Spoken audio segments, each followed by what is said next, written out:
شروع اللہ کے پاک اور بابرکت نام سے جو بڑا مہربان نہایت رحم کرنے والا ہے۔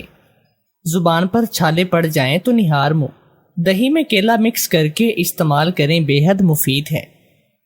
کیلا کھانے کے فوراً بعد پانی نہ پئیں، اس سے بلغم پیدا ہوتی ہے۔ سبز دھنیا سونگھنے سے زیادہ چھینکیں آنا بند ہو جاتی ہیں۔ گردے میں درد کا مسئلہ ہو تو انگور کے پتے لے کر پیس کر چھان لیں اور اس میں نمک ملا کر چاٹ لیں۔ تلوں کے تیل میں سرسوں کا تیل ملا کر سر میں لگانے سے بالوں کی خشکی بھی ختم ہوتی ہے اور بال بھی لمبے ہوتے ہیں۔ اگر چہرے پر تل بہت زیادہ ہوں تو چہرے کو دھوتے رہیں، تل ختم ہو جائیں گے۔ فالسے کھانے سے معدے کی خارش اور جلن ختم ہو جاتی ہے۔ پان کے پتوں کا پانی سر پر لگانے سے بال گرنا بند ہو جاتے ہیں۔ ناف کے اندر ادرک کا رس ڈالنے سے موٹاپا ختم ہو جاتا ہے۔ تیز ٹھنڈا پانی پینے سے فالج کی بیماری ہوتی ہے۔ دھنیا کو دیر تک تازہ رکھنا، دھنیا پر لیموں کا رس چھڑک دے، دھنیا کئی دن تک تازی رہیں گی۔ سونف والی چائے پینے سے نظر تیز ہوتی ہے۔ پالک کے پتوں کو ابال کر اس پانی سے منہ دھونے سے چہرے کے دانے ختم ہو جاتے ہیں۔ بکری کے دودھ میں چھوٹی الائچی ابال کر پینے سے قبض دور ہوتی ہے۔ نیم کے پتوں کو ابال کر اس پانی سے سر دھونے سے بال سفید بھی کالے ہو جاتے ہیں۔ آم کے درخت کی جڑوں میں شہد ڈالنے سے آم میٹھے لگتے ہیں۔ رات کے وقت چاول کھانے سے پیٹ کی بیماریاں جنم لیتی ہیں۔ اگر بھولنے کی بیماری مسئلہ ہو تو چمیلی کا پھول سونگھنے سے بھولنے کی بیماری ختم ہو جاتی ہے۔ کالے رنگ کے کپڑے زیادہ پہننے سے بلڈ پریشر ہائی رہتا ہے۔ زیادہ گرم کھانا کھانے سے پھیپھڑے کمزور ہو جاتے ہیں۔ دل کی بیماریوں سے محفوظ رہنا چاہتے ہو تو اسٹرابری کا استعمال بڑھا دو۔ چینی والے پانی سے چہرہ دھونے سے جھریاں ختم ہو جاتی ہیں۔ جو لوگ تربوز کا استعمال زیادہ کرتے ہیں ان کے دل کے وال کبھی بند نہیں ہوتے۔ کھانا کھانے کے بعد مسواک کرنے سے بد ہضمی نہیں ہوتی اور کھانا جلدی ہضم ہو جاتا ہے۔ گلاب کے پھول کے پتے چبانے سے خون کی کمی دور ہوتی ہے۔ دودھ پینے سے پہلے ایک چٹکی نمک چکھ لیں، جگر کا خون تیز بنائے گا۔ کدو کے چھلکے خارش والی جگہ پر لگانے سے خارش ختم ہوتی ہے۔ آم زیادہ کھانے سے یورک ایسڈ کی بیماری ہوتی ہے۔ جن لوگوں کے دل کی مرض کا مسئلہ ہو وہ آلو بخارے کا استعمال بڑھا دے۔ کچے امرود کھانے سے ناخنوں کی بیماریاں ختم ہوتی ہیں۔ ٹوٹی ہوئی کنگھی سے کنگا کرنے سے بال گرنا شروع ہو جاتے ہیں۔ گوشت کا بچا ہوا شوربہ پینے سے زکام دور ہوتا ہے۔ جو لوگ زیادہ سوتے ہیں ان کی دماغی صلاحیت کم ہوتی ہے۔ پانی کم پینے سے ہونٹ اور ہاتھ پاؤں کالے پڑ جاتے ہیں۔ زیادہ باتیں کرنے سے بھولنے کی بیماری لگ جاتی ہے۔ زیادہ پیدل چلنے سے جوانی دیر تک رہتی ہے۔ صبح صبح نہانے سے پسینہ کم آتا ہے۔ جن کا رنگ سانولا ہو دہی کے ساتھ ناشتہ کیا کریں۔ ذہن میں زیادہ غلط خیالات آتے ہوں تو جسم کمزور ہو جاتا ہے۔ زیادہ میٹھا کھانے سے بڑھاپا جلدی آتا ہے۔ کمر جھکا کر بیٹھنے سے عمر کم ہوتی ہے۔ نمک اور شہد ملا کر چاٹنے سے کھانسی ختم ہوتی ہے۔ جامن کے پتے چبانے سے منہ کی بدبو ختم ہو جاتی ہے۔ کسی چیز کے ساتھ ٹیک لگا کر کھانا کھانے سے کھانا جلدی ہضم نہیں ہوتا۔ ناف پر تیل لگا کر سونے سے چہرہ صاف اور خوشگوار رہتا ہے۔ خربوزے کا جوس نکال کر پینے سے گردوں کی بیماریاں ختم ہوتی ہیں۔ ہڈیاں کمزور ہو جائیں تو کالا زیرہ تیل میں ملا کر مالش کرو۔ نہار منہ کھیرا کھانے سے پیشاب کی جلن دور ہوتی ہے۔ شہد اور لیموں کا رس ملا کر پینے سے گردے کی پتھری ختم ہو جاتی ہے۔ کلونجی پر لیموں کا رس لگا کر پینے سے موٹاپا ختم ہوتا ہے۔ شہد میں کلونجی کا تیل ملا کر عصر کے وقت پینے سے فالج کی مرض ختم ہو جاتی ہے۔ سالن کو اگر مزیدار بنانا ہو تو خود سالن بنانے کے آخر میں کسوری میتھی ڈالا کرو۔ اگر دیگچی کو گرم پانی سے دھو لیا جائے تو نیچے سے نہیں لگے گا سالن۔ ہرے پتے والی سبزیوں کو تازہ رکھنا چاہتے ہو تو انہیں اخبار میں لپیٹ کر رکھا کرو۔ چکن بناتے وقت اگر چکن کو پہلے فرائی کیا جائے تو سالن مزیدار بنتا ہے۔ کوفتے بنانے کے لیے چربی والا گوشت استعمال کرنے سے کوفتے مزیدار بنتے ہیں۔ چاول پکاتے وقت اگر ان میں تھوڑا سا سرکہ ڈالا جائے تو چاول لمبے اور مزیدار بنتے ہیں۔ اگر سالن جل جائے تو اس میں تھوڑی سی دہی ڈال دے، جلن کی بو نہیں آئے گی۔ شلجم کی سبزی کا کڑوا پن دور کرنے کے لیے اس میں تھوڑی سی چینی پکاتے وقت ڈال دی جائے تو شلجم کا ذائقہ بہتر اور کڑوا پن ختم ہو جائے گا۔ شہد کا جوس بنا کر پینے سے بے چینی اور غصہ گھبراہٹ دور ہوتے ہیں۔ اگر بڑے جانور کا گوشت بنانے لگیں تو اس میں خربوزے کے 2-3 چھلکے ڈالیں، گوشت جلدی پک جائے گا۔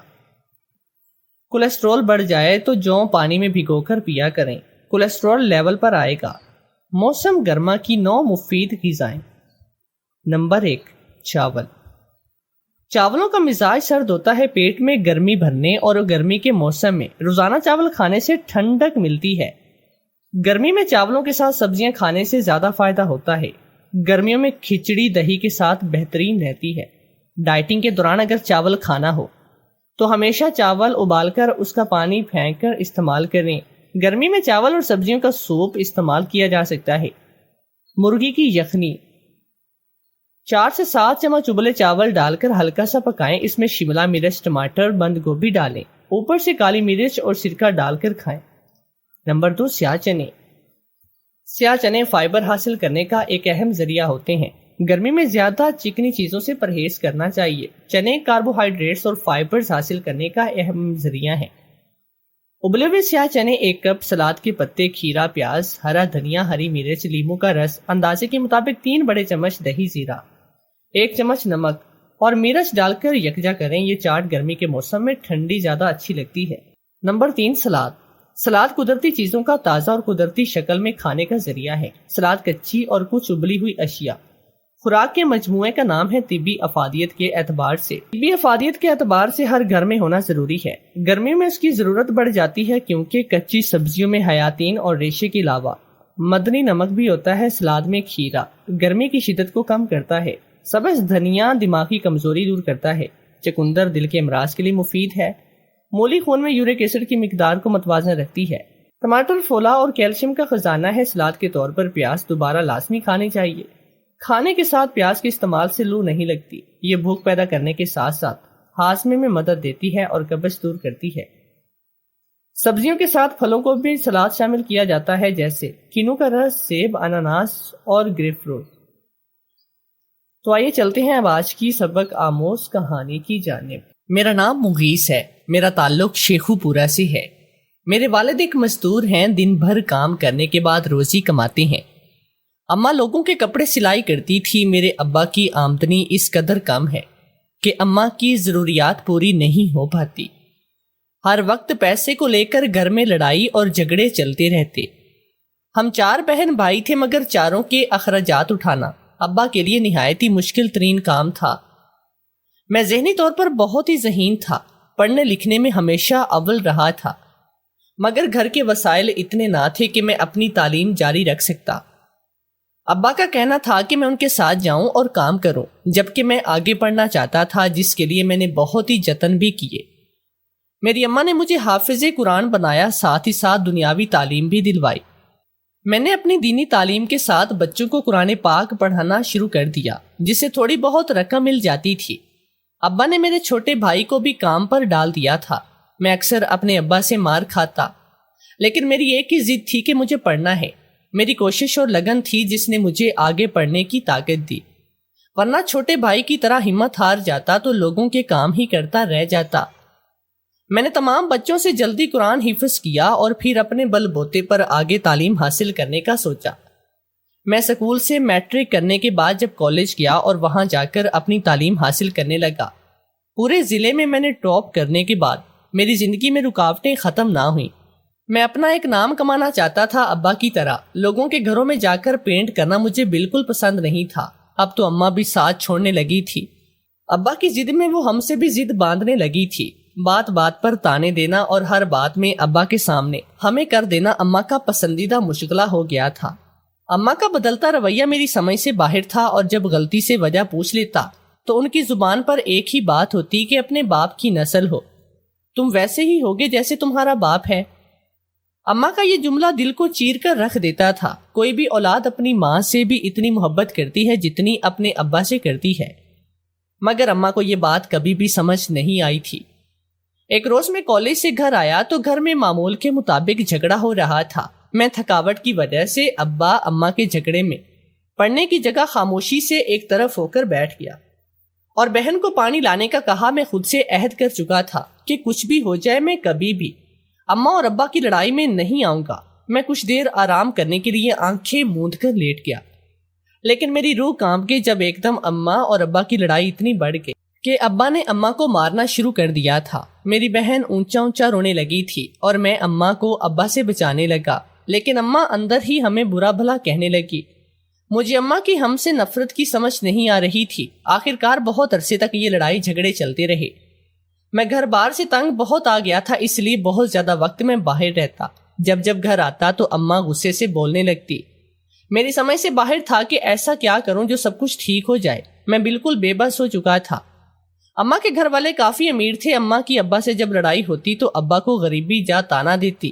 مجھے اماں پر بہت افسوس ہوتا۔ ایک روز میں شہر سے گھر آ رہا تھا جب میں نے راستے میں اماں کو کسی غیر مرد کے ساتھ کہیں جاتے ہوئے دیکھا۔ میری حیرت کی انتہا نہ رہی۔ میں تجسس کے مارے اماں کے پیچھے چل پڑا۔ کچھ آگے جا کر مجھے حیرت کا شدید جھٹکا لگا جب اماں اس غیر مرد کے ساتھ ایک گندے سے گھر میں گئی۔ میں بھی اس گھر میں گیا جہاں سانس لینا بھی محال تھا۔ میں نے ناک پر ہاتھ رکھا اور اماں کے پیچھے چلا گیا۔ مجھ پر قیامت ٹوٹ پڑی جب اماں نے وہاں بیٹھے کسی عیسائی مذہب سے تعلق رکھنے والے آدمی کو کہا کہ ابا کے لیے کوئی تعویذ بنا دیں جس سے ابا مر جائیں یا پاگل ہو جائیں۔ مجھے اماں کی سفاکیت پر بہت ہی افسوس ہوا اور میں گھر واپس آ گیا۔ اماں گھر آئی تو تعویذ بہن کو پکڑائے اور اس سے کہنے لگی کہ رات کے وقت جب ابا سونے لگیں تو اس کو دودھ میں ملا کر پلا دینا، اس سے وہ ٹھیک ہو جائے گا اور ہم سے نفرت کرنا چھوڑ دے گا۔ میں چونکہ سب کچھ جانتا تھا تبھی دکھ سے گھر سے باہر نکل گیا، لیکن میں نے سوچ لیا تھا کہ اماں کو کسی صورت میں یہ غلط کام نہیں کرنے دوں گا۔ رات کے وقت جب بہن نے دودھ میں اماں کا لایا ہوا تعویذ ملایا تو میں نے وہ دودھ بدل دیا۔ اماں ابا کے لیے دودھ لینے آئی تو میں نے اماں سے پوچھا اس میں ملا ہوا تعویذ کس چیز کے لیے ہے اور کہاں سے لائی ہے؟ جب اماں نے بولا کہ یہ ایک پیر بابا ہیں اور کافی جانے مانے ہیں، ان کے تعویذ سے گھر میں لڑائی ختم ہو جائے گی اور وہ گھر پیسے بھی دینے لگیں گے۔ مجھے اپنی ماں کے جھوٹ پر بہت ہی افسوس ہوا اور میں نے بدلا ہوا دودھ اماں کو پکڑا دیا۔ ہر روز اب میں ایسے ہی کرتا تھا۔ اماں کا بنایا گیا دودھ میں بدل دیتا۔ اماں حیران رہ جاتی کہ ابا کا رویہ بہتر ہونے کی جگہ بدتر کیوں ہوتا جا رہا ہے، لیکن حقیقت بس میں جانتا تھا کہ ابا کا رویہ کیوں بدتر ہوتا جا رہا ہے۔ اماں نے کبھی بھی ابا کو اہمیت نہ دی، ہمیشہ بس ان میں کوئی نہ کوئی برائی نکالتی اور ان کو ہمیشہ ہی غریبی کے تانے دیتی۔ ابا کچھ بھی لا کر دیتے، کبھی ان کو بھلا نہ کہتی بلکہ ان کی لائی ہوئی چیزوں میں نقص ہی نکالتی تھی۔ ایک روز صبح کے وقت اماں بین ڈالنا شروع ہو گئے۔ ہم سب سو رہے تھے۔ اماں کے بین ڈالنے سے ایک دم ہڑ بڑا کر اٹھ بیٹھے۔ کمرے میں جلدی سے جا کر دیکھا تو اماں ابا کا سینہ پیٹ پیٹ کر رو رہی تھی۔ ہمارے دیکھتے ہی کہنے لگے تیرا ابا اس دنیا میں نہیں رہا۔ میں نے بے یقینی سے اماں کی طرف دیکھا جو ابھی بھی مسلسل بغیر آنسوؤں سے چیخیں مار رہی تھی۔ ہمارے گھر کے نیچے جہاں چچا رہا کرتے تھے جلدی سے اماں کی آواز پر اوپر آئے اور ابا کو ڈاکٹر کے پاس لے گئے۔ میں تو ساکت خاموشی سے بیٹھا ہوا، دماغ جیسے جم سا گیا تھا۔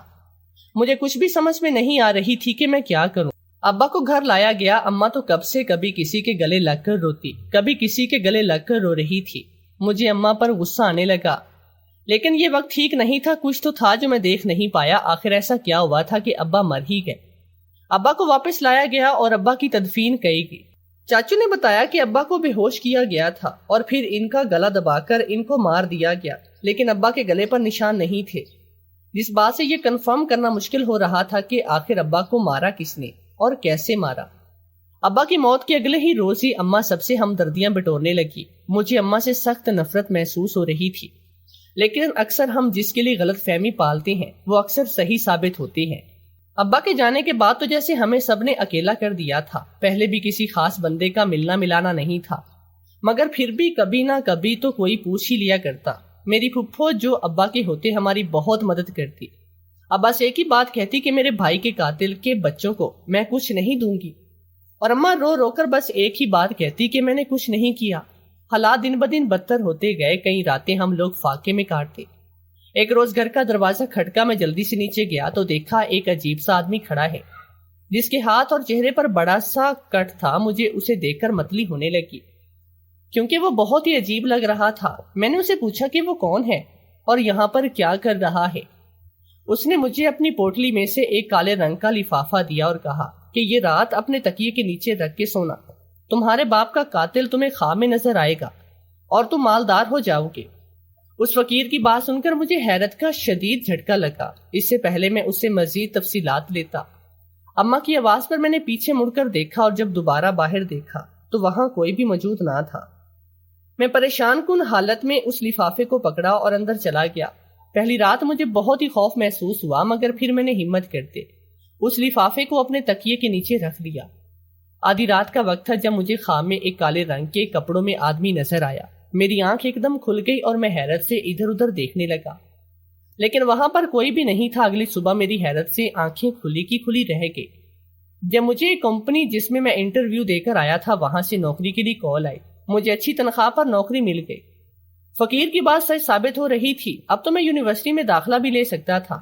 میری تو خوشی کی کوئی انتہا نہ تھی۔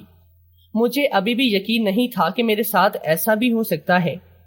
میں خوشی سے جھومنے لگا۔ گھر جا کر اماں کو جیسے ہی اپنی نوکری کی خبر دی تو میری حیرت سے آنکھیں پھٹی کی پھٹی رہ گئی جب انہوں نے کہا کہ تم اس میں اتنا خوش ہونے والی بات کیا ہے؟ ڈھونڈنی نہیں تھی نوکری؟ خوش تو ایسے ہو رہے ہو جیسے سونا ہاتھ لگ گیا ہو۔ اماں کی بات سن کر میرا حلق تک کڑوا دل ہو گیا۔ بہرحال میری بہن نے مجھے مبارکباد دی اور کہا کہ اماں کی باتوں پر دھیان نہ دو۔ میں بھی اماں کی باتوں کو نظر انداز کر کے اگلے روز کی تیاری کرنے لگا۔ اگلی صبح میرے لیے خوشیوں بھرا تھا۔ ایک حیرت بات یہ تھی کہ میرا باس ایک عورت تھی، لیکن مجھے اس سے کیا لینا دینا۔ میں سیکنڈ ٹائم یونیورسٹی میں داخلہ لیا اور پہلے ٹائم میں نوکری پر جاتا تھا۔ میری باس کو میرا کام اتنا پسند آیا کہ انہوں نے مجھے وہاں کا وائس چیئرمین بنا دیا۔ اب تو ہر طرف مال ہی مال تھا میرے پاس۔ میں نے سب سے پہلے اپنے الگ سے گھر لیا جہاں اماں سمیت میرے باقی بہن بھائی رہنے لگے تھے، اور ساتھ ایک 0 میٹر چھوٹی مگر اپنی کار بھی لی۔ خوشیوں نے تو جیسے میرے قدم چومنے شروع کر دیے تھے۔ اس سب میں فقیر کا لفافہ بھول ہی گیا۔ گھر تبدیل کرتے وقت نہ جانے وہ لفافہ کہاں چلا گیا تھا۔ پرانا گھر بند کر دیا تھا۔ میری باس بہت ہی اچھی عادت کی تھی۔ اس کے گھر میں اس کے ابا کے علاوہ کوئی اور موجود نہیں تھا۔ اس نے کئی بار مجھے اپنے گھر دعوت دی۔ اس کے ابا کافی ضعیف تھے اور بستر پر تھے۔ ایک روز میں گھر پر تھا، آفس جانے کے لیے تیار ہو ہی رہا تھا جب مجھے میری باس کی کال آنے لگی۔ مجھے حیرت ہوئی کہ صبح صبح ان کی کال کیوں آ رہی ہے۔ میں نے جیسے ہی کال اٹھائی تو میری حیرت کی انتہا نہ رہی جب اپنی باس کے رونے کی آواز سنی۔ میرے پیروں تلے سے زمین نکل گئی جب باس نے کہا کہ اس کے ابا اس دنیا میں نہیں رہے۔ میں جلدی سے اپنی بہن کو لیے اپنی باس کے گھر گیا۔ میری حیرت کی انتہا نہ تھی جب میری باس نے کہا میرے ابا کو خود قبر میں اتارنا اور دھیان رکھنا کوئی ان کی طرف دیکھے نہ۔ مجھے اپنی باس کی بات بہت ہی عجیب لگی تھی، لیکن میں نے بس سر ہلانے پر اتفاق کیا تھا اور ان کے ابا کا جنازہ اٹھایا۔ 40واں ہوا تو میری باس میرے گھر آئی۔ مجھے حیرت ہوئی کہ یہ میرے گھر کیا لینے آئی ہیں۔ میں نے بہت ہی زیادہ پرخلوص طریقے سے ان کا استقبال کیا۔ میری تو حیرت سے آنکھیں کھل گئے جب باس نے مجھ سے کہا کہ وہ مجھ سے بہت ہی محبت کرتی ہے اور مجھ سے شادی کی خواہش مند ہے۔ مجھے بھی وہ بہت اچھی لگتی تھی۔ تبھی اماں سے بات کی اور رشتے کی بات کی، مگر اماں نے مجھے صاف انکار کر دیا۔ اب تو مجھے یقین ہونے لگا تھا کہ اماں ہم لوگوں کو خوش دیکھ کر راضی نہیں۔ مجھے اپنی اماں سے اب نفرت ہونے لگی تھی۔ میں نے آج تک اتنی خود غرض عورت نہیں دیکھی جس کو سوائے اپنے کوئی دوسرا شخص نظر بھی نہ آتا تھا۔ میں نے بھی اب ضد ٹھان لی کہ کچھ بھی ہو جائے میں اپنی مرضی کر کے ہی رہوں گا۔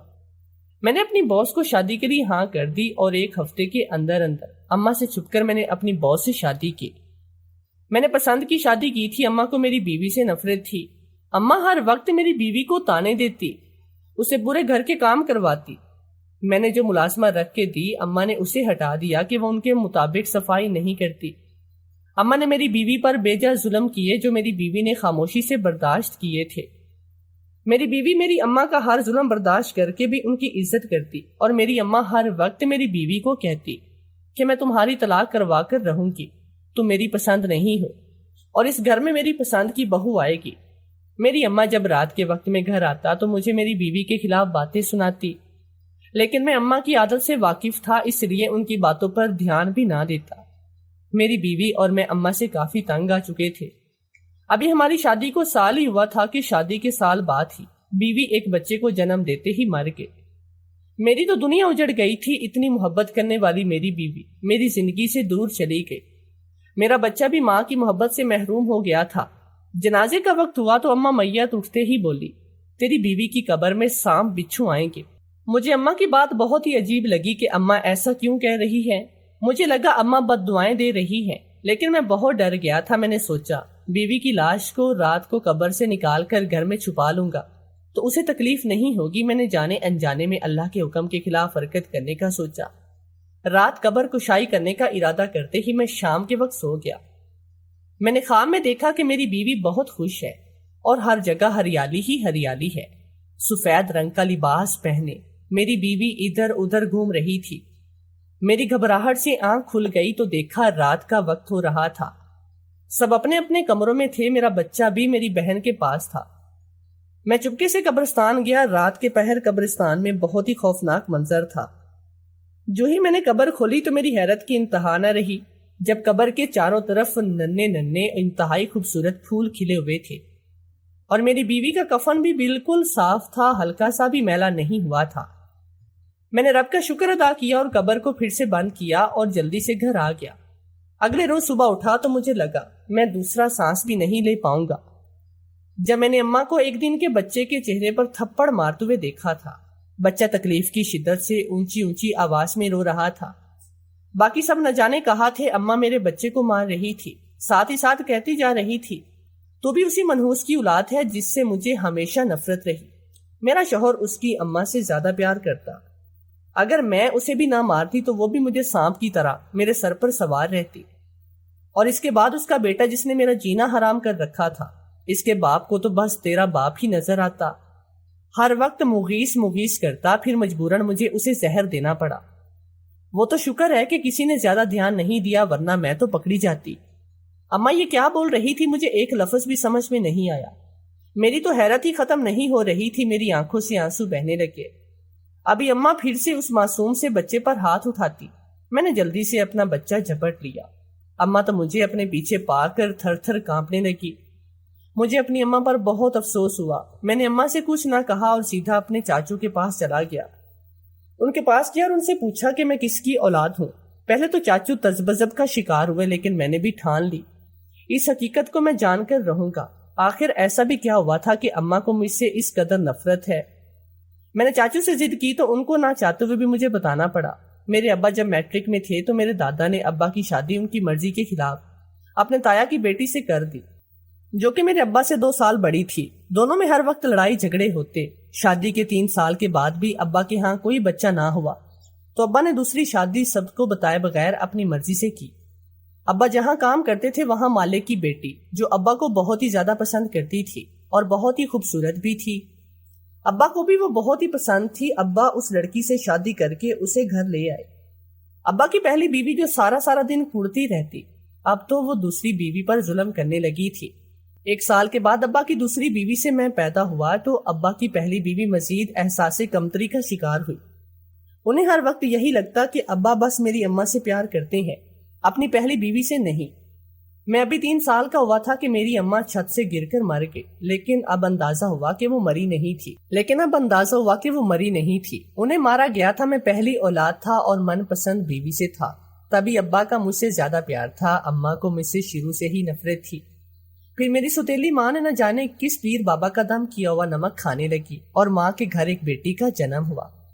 سوتیلی ماں کو لگا تھا کہ ان کو اولاد اس پیر بابا کے نمک سے ہوئی ہے۔ اب وہ ہر دوسرے ہفتے اس پیر بابا کی جیب بھرتی، اور جب ابا کے پاس دینے کو پیسے نہ ہوتے تو وہ گھر میں لڑائی ڈال دیتی۔ اس کے باوجود جب ابا کی محبت مجھ سے کم نہ ہوئی تو اماں نے انہیں بھی زہر دے دیا اور انہیں بھی لمبی نیند سلا دیا، اور میری ترقی پر، میری ہر خوشی پر میری سگی ماں کی وجہ سے جلتی رہی تھی۔ مجھے اپنے چاچو سے اپنی ماں کے بارے میں سن کر بے حد ہی دکھ ہوا۔ میری سوتیلی ماں نے 2 قتل کیے تھے جو بے قصور تھے۔ میں نے پولیس کو سب بیان لکھوائے اور ماں کو جیل کروا دی۔ اماں مجھے بد دعائیں دینے لگی اور غصے میں پولیس کے سامنے اپنے جرم کا نہ صرف اقرار کیا بلکہ مجھے بھی دھمکی دی کہ مجھے مار دیں گی، وہ کسی کو بھی نہیں چھوڑیں گی۔ میری سوتیلی ماں نے جو مجھے زخم دیا تھا وہ بہت گہرا تھا۔ جس کی بھرپائی بہت مشکل تھی، لیکن میں نے ہمت سے کام لیا۔ اپنی اولاد کے ساتھ ساتھ اپنے بہن بھائیوں کو بھی پالا، ان کی شادیاں کی اور خود اپنے بیٹے کے ساتھ پرسکون زندگی میں گزارنے لگا۔ جب پولیس کی بات سن کر پھر سر پر آسمان ٹوٹ پڑا۔ مجھے اطلاع ملی کہ اماں کو ان کے رویے اور طبیعت کے مد نظر ان کو پاگل خانے بھیج دیا ہے۔ دل کے ہاتھوں مجبور ہو کر میں اماں کو دیکھنے پاگل خانے گیا۔ مجھے اماں کے کمرے کے باہر لے جایا گیا۔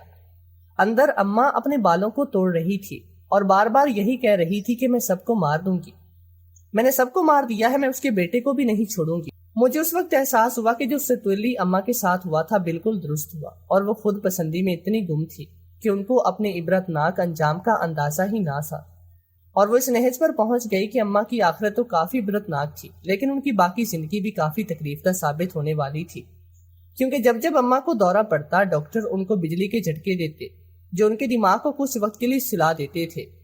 وقت گزرتا گیا اور میرا بیٹا 5 سال کا ہو گیا۔ 2 سال سے اپنی سوتیلی ماں سے ملنے نہیں گیا، لیکن ڈاکٹر سے ہفتے 2 ہفتے کے بعد ان کا حال احوال پوچھ لیتا۔ ایک روز میرے غموں کا انتقال ہوا جب ڈاکٹر کا فون آیا۔ مجھے اب کی بار کوئی حیرت نہ ہوئی جب ڈاکٹر نے بتایا کہ اماں اب اس دنیا میں نہیں رہی۔ وہ دن میری زندگی کی تکلیفوں کا آخری دن تھا۔ اس دن کے بعد سے میں اپنی زندگی پرسکون اور خوشی سے گزارنے لگا۔ میں نے اپنے بیٹے سے اپنے باپ کی محبت سے بھی زیادہ محبت کی، نہ اپنی محبت سے اپنے بیٹے کو روشناس کروایا، بلکہ اس کی ماں کی محبت سے بھی میں نے اسے ہی روشناس کروایا۔ انسان کی نفرت اس کے قد سے بڑی ہوتی ہے۔ انسان اگر نفرت کی جگہ محبت بانٹنے لگے تو کبھی بھی اس کا مقدر ہسپتال یا پاگل خانوں میں نہیں گزرتا۔ انسان نفرت تو کرتا ہے، اور اس نفرت میں نہ صرف وہ دوسروں کو بلکہ خود بھی اس نفرت میں جھلس کر راکھ ہو جاتا ہے۔ میں نے سوچ لیا تھا کہ اپنی اولاد کو ہمیشہ محبت کا درس دینا ہے تاکہ کل کو وہ کسی کی زندگی خراب نہ کر سکے۔ میں جو ہوں اسے بدل تو نہیں سکتا، لیکن اپنے آنے والے کل کو ضرور ٹھیک کر سکتا ہوں، جس کی کوشش میں نے کی۔ اپنی باقی زندگی گزارنے کا میں نے اسی کوشش پر فیصلہ کیا ہے۔